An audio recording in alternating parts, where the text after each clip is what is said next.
स्वातंत्र्य दिनगर्म सोहळ्यासाठी प्रमुख पाहुणे म्हणून उपस्थित असणारे उद्योगपती माननीय उत्तम पाटील साहेब, झाकीर पिरजादे साहेब, चेअरमन राजाराम नागरी पतसंस्था कसबा बावडा, संस्थेचे चेअरमन माननीय सुरेशरावजी पाटील साहेब, अध्यक्ष सलीमभाई देसाई साहेब, सेक्रेटरी कृष्णा तोरे साहेब, पालक, काही आजी माजी विद्यार्थी, माझ्या शाळेचे सर्व शिक्षक शिक्षकेतर कर्मचारी, सर्व प्रिय विद्यार्थी मित्र हो. 15 ऑगस्ट आपण स्वातंत्र्याचा 80वा वर्धापन दिन या ठिकाणी साजरा करत आहोत. प्रथमतः मी भारतीय स्वातंत्र्य दिनाच्या आपल्या सर्वांना हार्दिक शुभेच्छा देतो. 15 ऑगस्ट हा आपल्या देशाचा अत्यंत महत्त्वाचा आणि अभिमानाचा दिवस. आज आपण एक मुक्त श्वास या ठिकाणी घेत आहोत, कारण 150 वर्षाच्या गुलामगिरीमध्ये कितपत पडलेल्या या देशाला अनेक क्रांतिकारक आणि देशभक्तांनी, अनेक थोर नेत्यांनी आपल्या प्राणांची आहुती देऊन या देशाला स्वातंत्र्य मिळवून दिलं.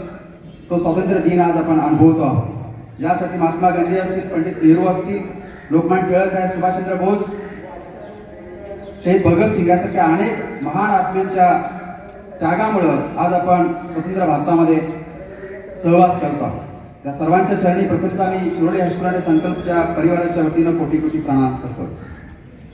प्रिय विद्यार्थ्यांनो, आजच्या काळामध्ये देशाची सेवा करणं म्हणजे केवळ सीमेवर जाऊन लढणं असं नव्हे, तर एक चांगला नागरिक बनणं, शिस्त पाळणं आणि मनापासून अभ्यास करणं हीच खरी देश सेवा ठरेल. आपल्या शिरोळे हायस्कूलचा इतिहास जर आपण पाहिला तर निश्चितच गुणवंत आणि शिस्तप्रिय विद्यार्थी निर्माण करणं, ते घडवणं हाच राहिलेला आहे.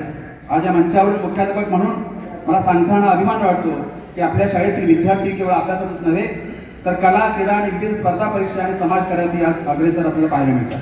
आणि हीच खरी माझ्या शाळेची ताकद आहे. आज आपण तंत्रज्ञान आणि विज्ञानाच्या प्रगतीच्या युगामध्ये जगत आहोत आणि ही प्रगती साधताना आपण आपली नैतिक मूल्ये, आई वडील आणि गुरुजनांचा आदर मात्र विसरता कामा नये. मला पूर्ण विश्वास आहे भविष्यात तुम्ही या देशाचे जबाबदार नागरिक बनाल. शिरोळे हायस्कूल संकल्प विद्या मंदिर शिरोळी गावचं आणि देशाचं नाव उज्ज्वल करा. विद्यार्थी मित्र हो, आपल्या स्वराज्य मिळालं, पण या स्वराज्याचं स्वराज्यामध्ये निर्माण आपल्याला करता आलं का हा चिंतनाचा विषय.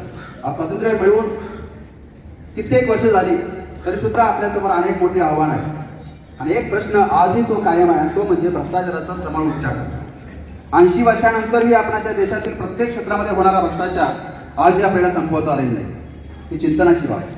उलट हा भ्रष्टाचार शिष्टाचार बनत चालला आहे. आज सामान्य नागरिकाला चांगले रस्ते, दर्जेदार शिक्षण, सक्षम आरोग्य व्यवस्था आणि मूलभूत सुविधा यासाठी आवाज उठवावा लागतोय. ही चिंतनाची बाब आहे. स्वातंत्र्याचा खरा अर्थ तिरंगा फडकवण्यात नाही, तर प्रत्येक नागरिकाला सन्मानाने जगण्यासाठी आवश्यक सुविधा मिळण्यात. देश पुढे जात असताना विकासाचा लाभ शेवटच्या माणसापर्यंत पोहोचला पाहिजे. तेव्हाच मला वाटतं स्वातंत्र्याचा उत्सव आपण खऱ्या अर्थानं साजरा करू. शेवटी मी आपल्या शाळेतील सर्व शिक्षकांनाही धन्यवाद देऊ इच्छितो की अहोरात्र कष्ट करून आपण ही भावी पिढी घडवत आहात.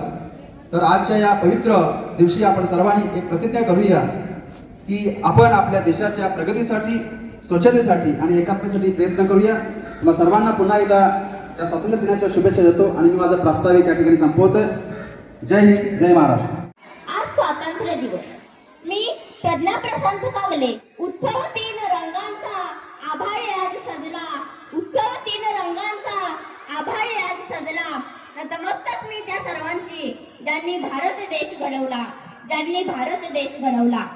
आज स्वातंत्र्य दिनानिमित्त तुमच्या समोर उभं राहताना मला आज अभिमान वाटत आहे. खरं तर स्वातंत्र्य हे आपल्याला सहजासहजी मिळालंय का हा प्रश्न आपल्या मनाला विचारून बघा. तर नाही, हे स्वातंत्र्य आपल्याला सहजासहजी मिळालं नाही, तर त्यासाठी अनेक जणांनी आपला त्याग, तप आणि या देशासाठी बलिदान दिलं. अनेक जणांनी तुरुंगवास भोगला, अनेक जणांनी आपल्या प्राणांची आहुती दिली. तेव्हा कुठे आपल्याला हे स्वातंत्र्य मिळालं. आज आपण अनेक सण उत्सव साजरे करू शकतो, अनेक कार्यक्रम घेऊ शकतो, कारण भगतसिंग ही हसत हसत फासावर गेले. सुखदेव, राजगुरू, चापेकर बंधू हसत हसत फासावर गेले. ते जाता जाता सांगून गेले. खरं तर डोळ्यासमोर मृत्यू दिसत होता. त्यांना माहित होतं की आपल्याला आता फासावर जायचं आहे, पण दुसरीकडे त्यांना अभिमान वाटत होता, कारण आपल्या बलिदानाने तरी हा देश स्वतंत्र होणार आहे. तरीही डोळ्यातून एकही अश्रू न काढता ते हसत हसत फासावर गेले. या देशाच्या तरुणांनो, या देशाच्या युवकांनो, हा देश, ही मातृभूमी आता तुमच्या हातात आहे. तिला आता तुम्हालाच पुरवायची गरज आहे हे आपल्याला सांगून गेले. पण कधी विचार केलाय का जेव्हा एखादा सैनिक आपल्या देशासाठी समर्पित होत असतो तेव्हा त्याच्या बायका मुलांची काय परिस्थिती होत असेल.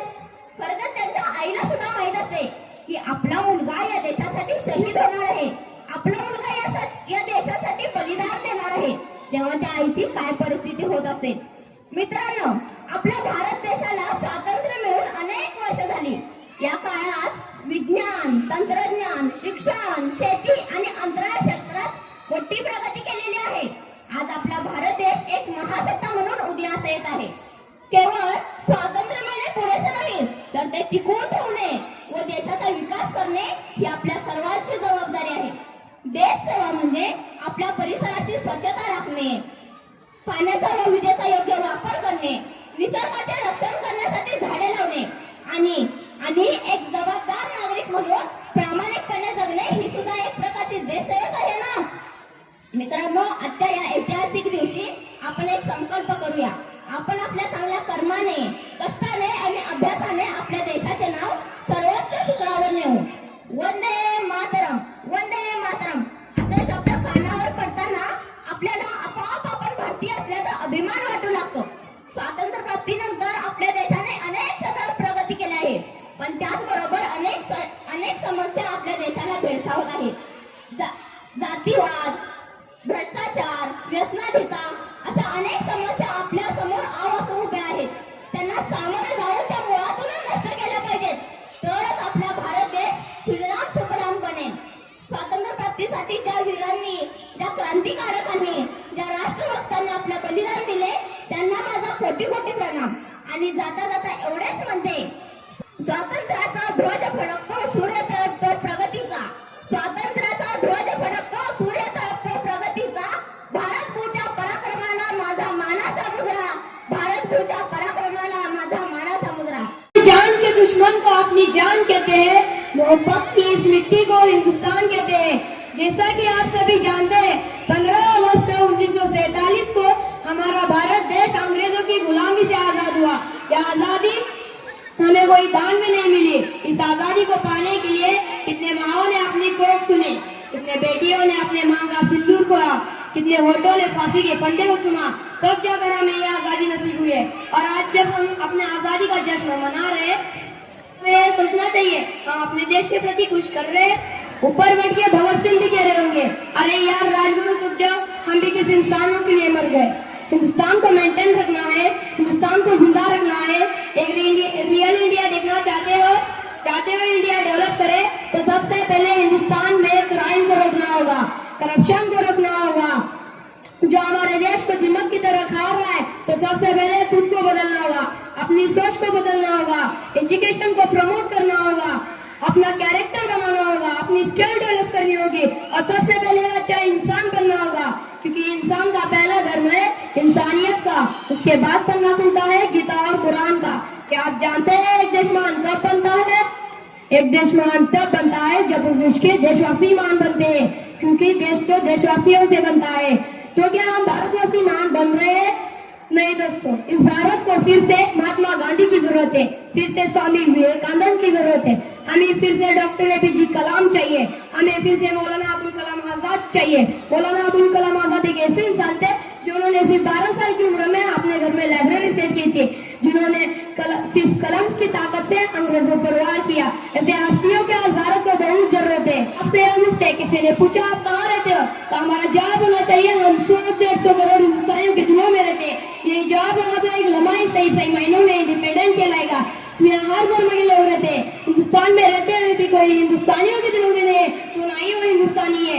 ये बड़ा है, छोटा है, अमीर है, गरीबी है, चेयरमैन है, वॉचमैन, हमें सबको साथ लेकर आगे बढ़ना होगा. सबको रिस्पेक्ट देनी चाहिए. अब दौर है देश को बनाने का, देश के निर्माण में भागीरथी बनने का. मेरे विचारों से हमारा राष्ट्र निर्माण तब तक सफल नहीं होगा जब तक हमारे समाज का शिक्षित वर्ग अंधविश्वास पे यकीन करेगा, अपनी जाति धर्म को ऊंचा मानकर दूसरों की जाति धर्म की अवहेलना करता रहेगा. ना अंधविश्वास खत्म होगा, ना राष्ट्र निर्माण संभव होगा.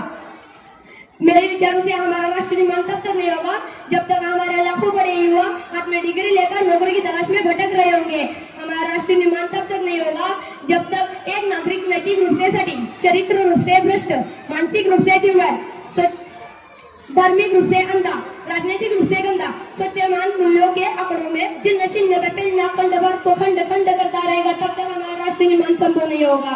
यह दर्द हमारे आजादी पर एक प्रश्न चिन्ह लगाता है। तो आप सवाल यह उठता है कि हम क्या करें? सिर्फ सरकार को दोष देकर चुप रहे? नहीं दोस्तों, आप समय आ गया है अपने देशभक्ति की परिभाषा को बदलने का। हमारा राष्ट्र निर्माण तब होगा जब इस देश का हर नागरिक साल के 365 दिन अपना काम पूरी ईमानदारी से निभाएगा, तब हमारा राष्ट्र निर्माण संभव होगा। इसमें सिर्फ सरकार ही नहीं बल्कि सड़क पर चलने वाला हर नागरिक हाथ बिठाएगा, स्वच्छ भारत स्वस्थ भारत को सच्चे दिल से अपनाएगा, तब हमारा राष्ट्र निर्माण संभव होगा। मैं युवाओं को कहूँगा, हमें दर्शक बनकर नहीं रहना है, हमें इस बदलाव का नायक बनना है। हम खुद से ये वादा करते हैं, हम नफरत नहीं मोहब्बत बांटेंगे, हम झूठ नहीं सच का साथ देंगे, हम पढ़ेंगे लिखेंगे और आगे बढ़ेंगे, अपने देश का नाम रोशन करेंगे और अपने देश से वफा करेंगे। मैं अंत में इतना ही कहूँगा, जो अब तक न हो सका वो कर दिखाएंगे हम, जो अब तक न हो सका वो कर दिखाएंगे हम, गैर को भी गले से लगाएंगे हम, फिर से अपने हिंदुस्तान को सोने की चिड़िया बनाएंगे हम, फिर से हिंदुस्तान को सोने की चिड़िया बनाएंगे हम। जय हिंद, जय Bharat. Good morning everyone. I am Ruturaj Lambe, studying in the 7th class. Today I am going to speak about Independence Day. Honorable guests, respected headmaster, teachers and all dear my friends, a very happy Independence Day to all of you. Today we are celebrating 18th Independence Day in our country. On 15 August 1947, India became free from British rule because of the great sacrifice of our freedom fighters. We salute and remember great leaders like Mahatma Gandhi, Bhagat Singh, Rajguru, Sukhdev, Subhash Chandra Bose, etc. They fought bravely for our freedom. India is a land of unity and diversity. We speak different languages and celebrate many festivals, but we are all Indians. As a student, we should study well, respect our elders, keep our area clean, and love our country. We should always be honest, kind, and responsible citizens. Let us work together to make our nation strong, peaceful, and developed. East या West, my India is the best. Thank you. Jai Hind, Jai Bharat.